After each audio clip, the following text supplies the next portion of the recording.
నమస్కారం. ఇప్పుడు ఒకటండి దాకా సరే, ఎవరి విమర్శలు వాళ్ళకు ఉంటాయి.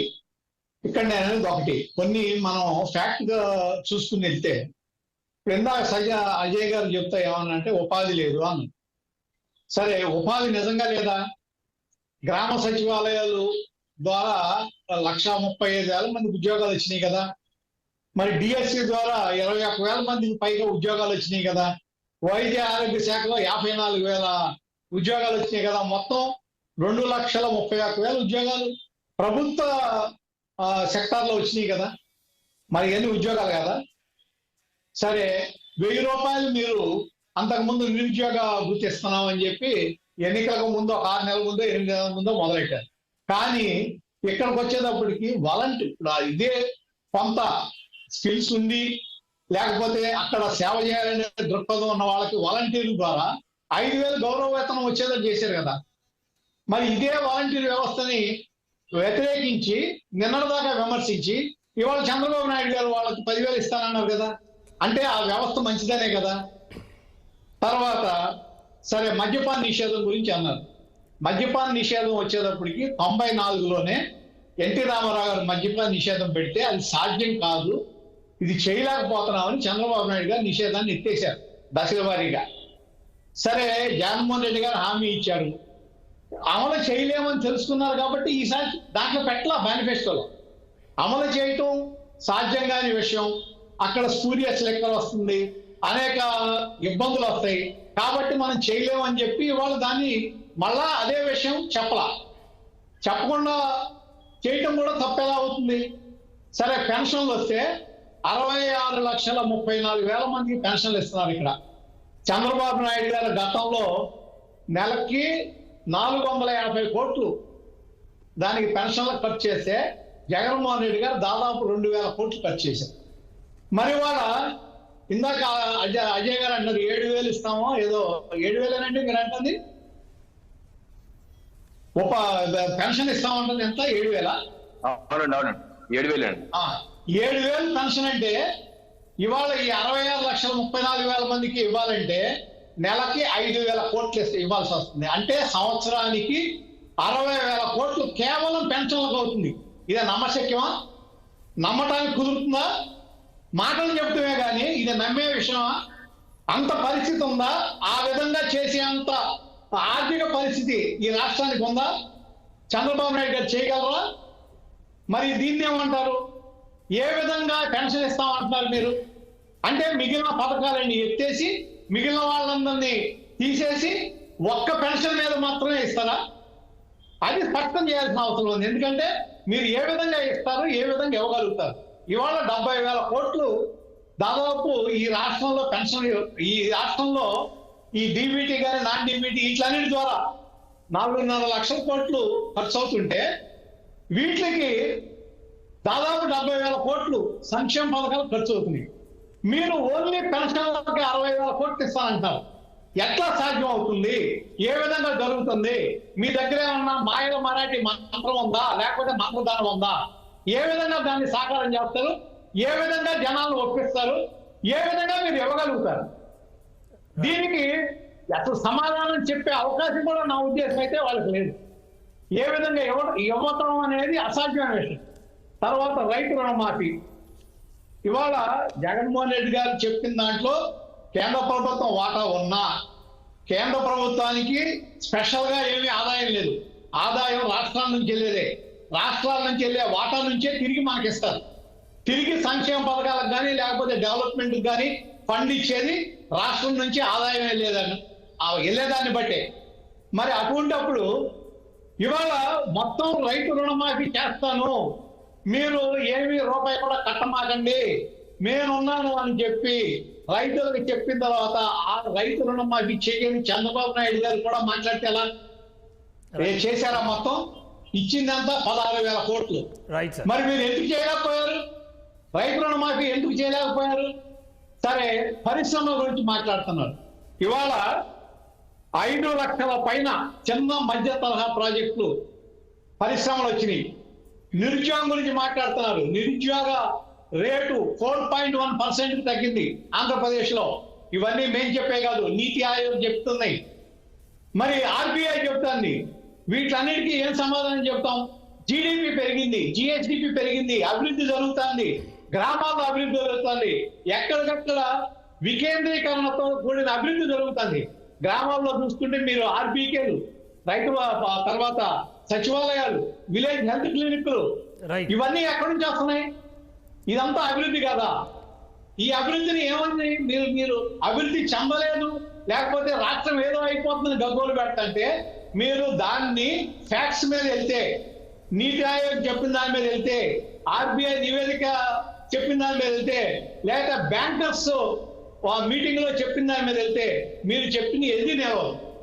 ఏ దానికి కూడా దానికి ఒక విలువ అనేది ఉండదు. ఊరికే మాటలు చెప్పడం తప్ప దానికి ఎక్కడా మీకు ఇది లేదు. ద్రవ్యోల్బణం తీసుకోండి, ద్రవ్యోల్బణం తీసుకుంటే 11.1% చంద్రబాబు నాయుడు గారు ఉంటే ఇవాళ 4.2% వచ్చింది. ఎలా వచ్చింది? ద్రవ్యోల్బణం తగ్గిందంటే ఏంటి? ప్రజల కొనుగోలు శక్తి పెరిగింది కదా, ఆర్థిక పరిస్థితి పెరిగితేనే కదా అట్లా జరిగేది.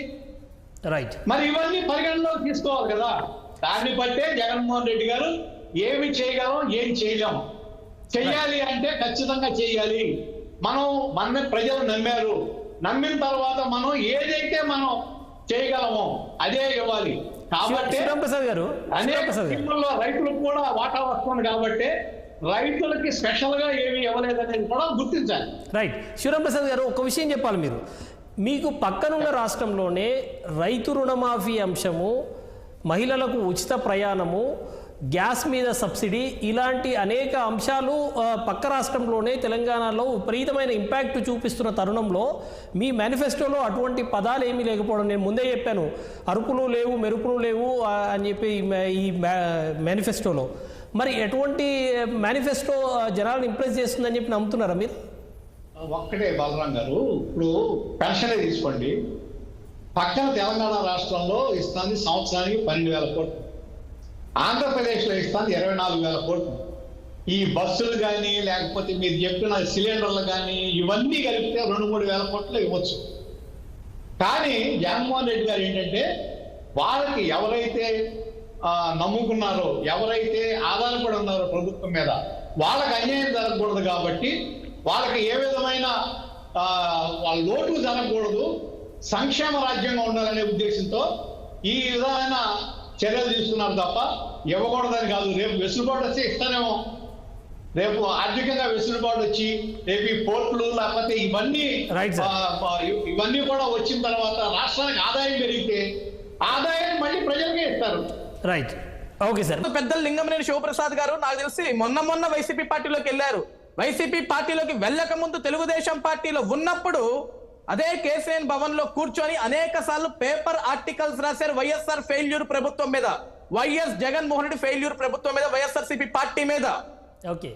ఈరోజు వాలంటీర్ల గురించి మాట్లాడారు ఇందాక శివప్రసాద్ గారు. ఇదే వాలంటీర్లు జగన్మోహన్ రెడ్డి గారు వాలంటీర్లకి సత్కారం ఒక కార్యక్రమం పెట్టి ఫస్ట్ టైం పెట్టినప్పుడు ఇదే కేశినేని భవన్ ముందు మీరు చేయాల్సిన సత్కారం కాదని మీరు అందులో అందరికీ కార్యకర్తలకే పెట్టారు. అందులో కొంతమంది దొంగ బుద్ధుల్లో ఉన్నారు, వాళ్ళందరినీ తొలగించాలని ఒక కార్యక్రమం చేస్తే ఆ కార్యక్రమానికి మాకు అండగా ఉండి మా వెన్ను తట్టి ఈ కార్యక్రమం మీరు చేయాలని చెప్పింది శివప్రసాద్ గారు ఆ రోజు. ఈ రోజు వాలంటీర్ల గురించి మేము మాట్లాడతాం కాదు, ఆ రోజు పెద్దలు శివప్రసాద్ గారు కూడా ఉన్నారు. జస్ట్ పార్టీ మారారు కాబట్టి కొన్ని వార్డ్స్ మారాలి, కొన్ని మాటలు మార్చాలి కాబట్టి ఆయన చెప్తున్నారు జగన్మోహన్ రెడ్డి ప్రభుత్వం ఫెయిల్యూర్ అని చెప్పేసి. రైతుల పట్ల, విద్యార్థుల పట్ల, నిరుద్యోగుల పట్ల, మహిళల పట్ల జగన్మోహన్ రెడ్డి అటర్ ఫ్లాప్ అని చెప్పి మేము చెప్పడం ఏంటి సార్? ఈ రోజు వైసీపీ పార్టీలోకి వెళ్ళిన లింగమనేని శివప్రసాద్ గారు అనేకమైన ఆర్టికల్స్ ఉంటే తీయండి, ఆయన దగ్గర ఉంటే పెద్దలు ఆయన దగ్గర స్టోర్ చేసుకునే ఉంటారు కదా. ఈ రోజు శివరాం ప్రసాద్ గారు రెస్పాండ్ అవుతున్నారు. శివరాం ప్రసాద్ గారు, అజయ్ గారికి ఒకటి తెలియదు. ఒకటి, పార్టీలో ఉన్నప్పుడు పార్టీ నుంచి కొన్ని మనకి వస్తాయి, ఇది మీరు చెప్పండి, ఇది మీరు చెప్పండి అని ఆయనకి తెలుసు, ఇప్పుడు ఆయనకి వచ్చి ఉంటాయి. కాబట్టి పార్టీ స్పోర్ట్స్ పర్సన్ గా కూర్చున్నప్పుడు పార్టీ విధానాలను చెప్పాలి కాబట్టి కొన్ని చెప్తాం. అయితే ఇక్కడ ఒకటి, వాలంటీర్ల గురించి మాట్లాడుతున్నారు కదా, వాలంటీర్ల గురించి చేయమని చెప్పింది ఎవరు? చంద్రబాబు నాయుడు గారు కదా. ఆ వ్యవస్థని ఈ విధంగా చేయమని చెప్పింది ఎవరు? చంద్రబాబు నాయుడు గారు కదా. ఆ వ్యవస్థని బద్నాం చేయండి అని చెప్పింది ఎవరు? చంద్రబాబు నాయుడు గారు కదా. ఎన్ని వాట్సాప్ మెసేజ్లు వచ్చి ఎన్ని ఇది వచ్చినాయి. మరి ఇన్ని చెప్తున్న వాళ్ళు ఇటువంటి ప్రచారాలు ఎందుకు చేస్తున్నారని Right, చంద్రబాబు నాయుడు గారిని అడగలేదే? సబ్జెక్ట్ డిబేట్ మీరు కావద్దు. ఇవాళ బడ్జెట్ ఇంకోటి, ఇదే ప్రశ్న చంద్రబాబు నాయుడు గారిని అడగండి. Right, sir. మోడీ గారిని ఈ దేశంలోనే ఉండడానికి అనర్హుడు అని చెప్పి ఇవాళ ఆయన్ని విశ్వగురు అని మన పొగిడాడంటే ఆయన అడగండి ముందేంది. Right, ఎందుకు sir. మార్చారు Right, sir. Issue debate కావద్దు. మీరు మా నాయకుడు కదా, ఎందుకు మాట మార్చామని ఆయన అడగండి. శివరాం ప్రసాద్ గారు ఒక్క నిమిషం. ఏదో మనం మారిపోయాం కదా అని చెప్పి ఏదో అనుకుని బొమ్మరేట్ అయ్యేటట్టు రైట్ రైట్ శివరాం ప్రసాద్ గారు అజయ్ గారు మీ గురించి మాట్లాడేది కనుక మీ క్లారిఫికేషన్. బలరాం గారు, ఒకటి, ఇప్పుడు మహిళలకి డిపిటి నాన్ డిపిటి ద్వారా 2,83,000 కోట్లు ఒక్క రూపాయి కూడా అవినీతి జరగకుండా, ఒక్క రూపాయి కూడా పక్కదారి పట్టకుండా డైరెక్ట్ గా బెనిఫిషియరీస్ అందించిన ప్రభుత్వం ఇది, ఇంటి దగ్గరికి వెళ్ళి. మరి అలాగే రాష్ట్రంలో తీసుకుంటే 4,50,000 కోట్లు ఏదైనా పథకాల ద్వారా అందించిన ప్రభుత్వం. ఎక్కడైనా సరే అవినీతి ఉందా? ఒకప్పుడు రాజీవ్ గాంధీ గారు అన్నారు 100 రూపాయలు కేంద్రం నుంచి వస్తే 10 రూపాయల కిందకి వెళ్తున్నాయి. కానీ ఇక్కడ 100 రూపాయలకు 100 రూపాయలు బెనిఫిషియరీకి వెళ్ళిన ప్రభుత్వం ఇది, వాళ్ళ ఇంటి దగ్గరికి వెళ్ళి డబ్బులు ఇచ్చిన ప్రభుత్వం. కాబట్టి ఆ నమ్మకం ఉంది ప్రజలకి. జగన్మోహన్ రెడ్డి గారి మీద నమ్మకం ఏర్పడింది, జగన్మోహన్ రెడ్డి గారి ప్రజల మీద నమ్మకం ఏర్పడింది. ఇవాళ ఇందాక మిత్రులు బీజేపీ ప్రతినిధి అంటున్నారు 10% అమలు చేశారని. అంటే 2,83,000 కోట్లు మహిళలకి, మొత్తం మీద 4.5 లక్షల కోట్లు పథకాలకి ఖర్చు పెడితే అది 10% అంటే మరి మీరెంత ఇస్తారు? 100% చేయాలంటే దానికి ఒక మీనింగ్ఫుల్గా ఉండాలి కదా మన విమర్శ. దాన్ని ఏ విధంగా మీరు తప్పుపడతారనేది ఒకటి. రెండోది, ఇప్పుడు డ్వాక్రా సంఘాలు ఉన్నాయండి. చంద్రబాబు నాయుడు గారు మొత్తం రుణమాఫీ చేస్తారని ఇచ్చింది 16,000 కోట్లు. ఇవాళ జగన్మోహన్ రెడ్డి గారు వాళ్ళకి ఇచ్చింది 30,540 కోట్లు అక్షరాల వరకు, 30,540 కోట్లు. మరి నమ్మకం ఏం చేస్తారు ప్రజలు? సంక్షేమాన్ని నమ్మరా? ఇవాళ విద్యా వైద్యంలో ఏ విధమైన అభివృద్ధి జరుగుతుందో చూస్తున్నారు కదా, ఏ విధమైన డెవలప్మెంట్ యాక్టివిటీస్ జరుగుతున్నాయో చూస్తారు కదా. ఇందాక మన అజయ్ గారు అన్నారు సచివాలయం కట్టాం, రాజధాని ఏర్పరిచామని. మరి వాళ్ళ గ్రామ సచివాలయాల కింద, గ్రామ స్వరాజ్యం కింద ప్రతి విలేజ్ లోనూ ఒక సచివాలయం, ఒక ఆర్బీకే, అలాగే ఒక హెల్త్ క్లినిక్ దాదాపు 30,000 కోట్లు ఖర్చుతో చేస్తున్నారంటే మరి దాన్ని ఏమంటాం? అది అభివృద్ధి కదా, అది డెవలప్మెంట్ కదా? ఇటువంటివి ఎన్ని జరుగుతున్నాయి? సరే, పోర్టులు కానీ, ఫిషింగ్ హార్బర్లు కానీ ఇవన్నీ చెప్పుకుంటూ పోతే దాదాపు 70,000-80,000 కోట్లు మీకు అభివృద్ధి పనులు జరుగుతున్నాయి కదా. ఇవన్నీ ఏం చెప్తాం? ఇవన్నీ అభివృద్ధి కదా. కానీ శివరాం ప్రసాద్ గారు ఇవాళ అజయ్ గారు ఒక ఆర్గ్యుమెంట్ చెప్పారు.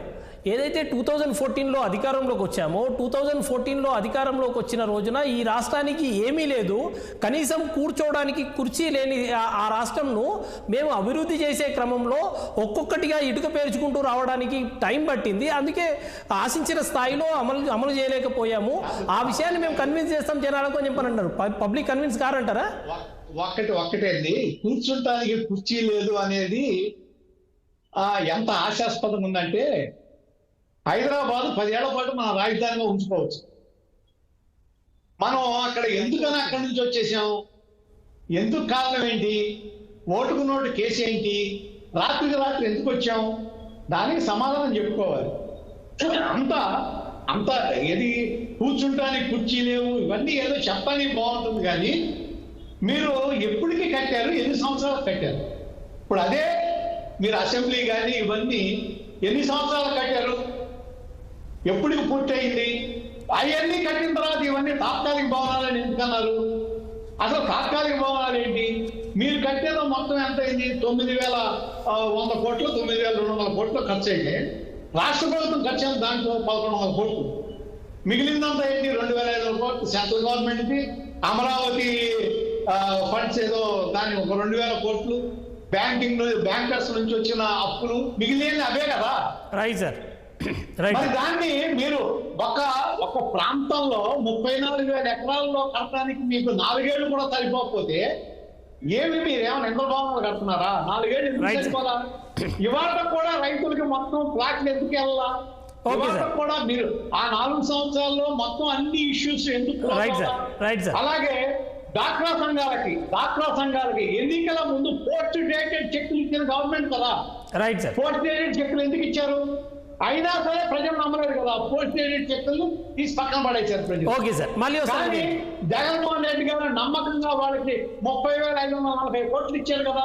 Right right. అదే ఓకే సార్. నమ్మకం ప్రజల మీద. ప్రజలకి జగన్మోహన్ రెడ్డి గారి మీద నమ్మకం ఏంటంటే చెప్తే చేస్తాడు, ఈయనేమి దాంట్లో డీవియేషన్ ఉండదు కాబట్టి నమ్మొచ్చు. రైట్ అదే సార్, నమ్మకం మళ్ళీ వస్తాను. రైట్ సార్, మళ్ళీ వస్తాను.